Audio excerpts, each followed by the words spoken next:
দোল গোবিন্দ মন্দির দর্শন করে আমরা চলে আসলাম বটদ্রবা থানে। সবাই বলে যে মহাপুরুষ শ্রীমন্ত শঙ্করদেবের জন্মস্থান এটি, কিন্তু আসলে আলীপুখুরি নামে একটি জায়গা যেখানে মহাপুরুষ শ্রীমন্ত শঙ্করদেবের জন্ম হয়েছিল। আপনাদেরকে একদিন দেখাবো সেই স্থানটিও। ঢিং পার হয়ে মরিয়াবাড়ি নামে একটি জায়গাতে অবস্থিত বর্তমান।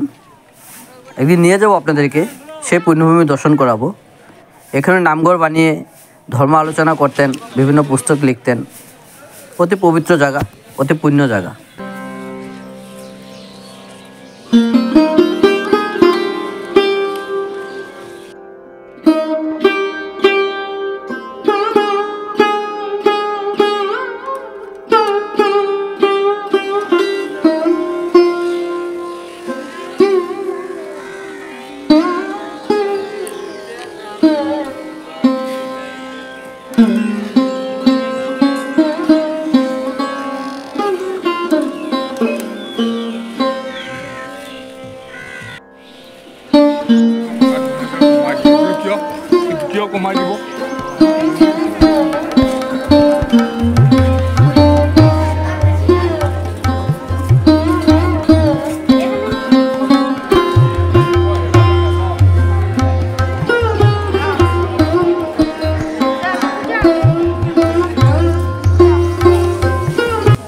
এই পথটি দিয়ে মূল নামঘরে যেতে হয় এবং সেই পুরানো বৃক্ষ, যে বৃক্ষর নিচে বসে মহাপুরুষ শ্রীমন্ত শঙ্করদেবে পুস্তক লিখতেন এবং সমস্ত ভক্তদের সাথে ভক্ত আলোচনা করতেন।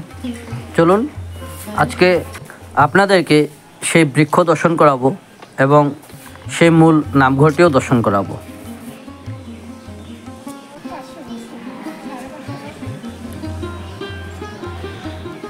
এই বৃক্ষটি আপনারা দেখতে পাচ্ছেন, এটি প্রায় 600 বছর পুরানো। যে বৃক্ষের নিচে বসে মহাপুরুষ শ্রীমন্ত শঙ্করদেবে নিজের ধর্ম আলোচনা করত, ভক্তদের সাথে কথা বলতো, এই সেই বৃক্ষ। এখানে লেখা আছে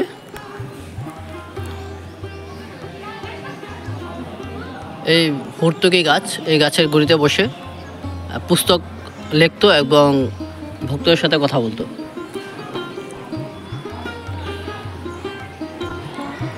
প্রায় 500-600 বছর পুরনো এই বৃক্ষ এখনও জীবিত আছে। দেখুন,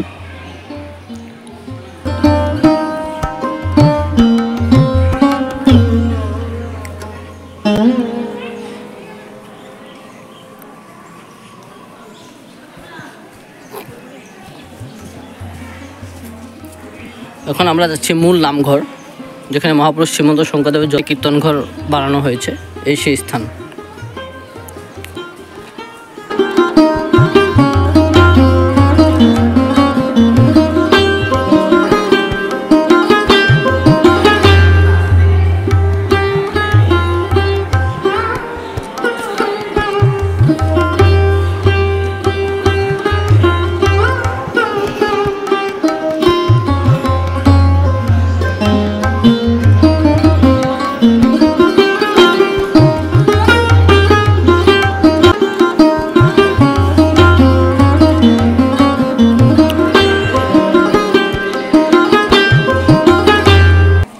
আমরা যখন পৌঁছালাম, এখানে নাম কীর্তন চলছিল।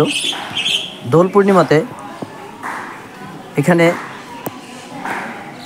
কমসে কম 7 দিন নাম কীর্তন চলে, ভক্তের সমাগম হয়, যেখানে অনেক বড় মহোৎসব পালন করা হয়।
ঠিক এই স্থানটিতে পৌঁছালে আপনারা দেখতে পাবেন সুন্দর করে লেখা আছে গুরুজনার ব্যবহৃত পাটনাথ।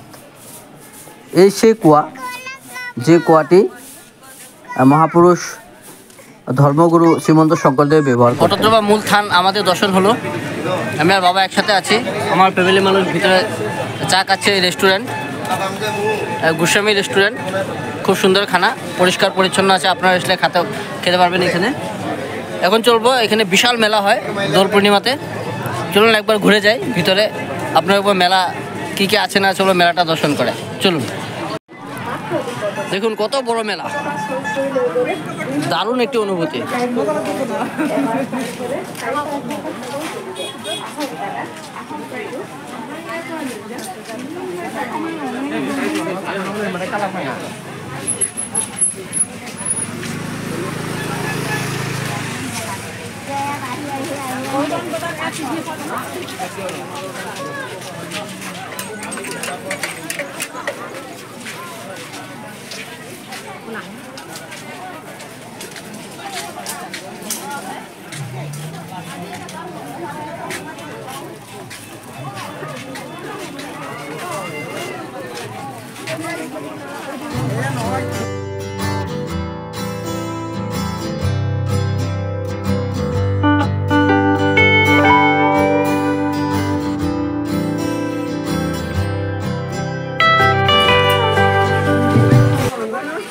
বিশাল মেলা।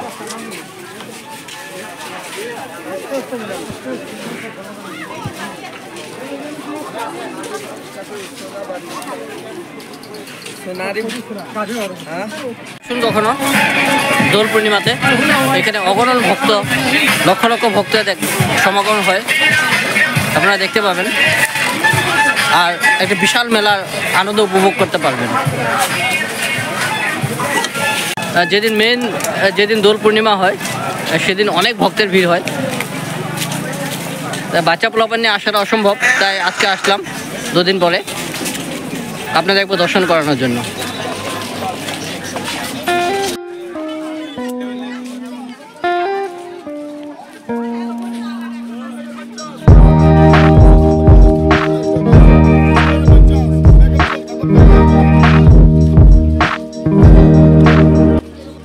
আমাদের বরদোয়া ট্যুরের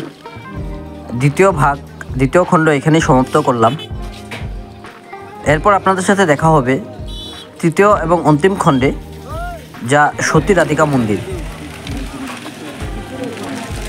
সবাই ভালো থাকুন, সুস্থ থাকুন এবং আনন্দে থাকুন। আর যদি নতুন আছেন আমার চ্যানেলে, তবে চ্যানেলটি সাবস্ক্রাইব করে পাশে থাকুন পরবর্তী ভিডিওর জন্য। ধন্যবাদ।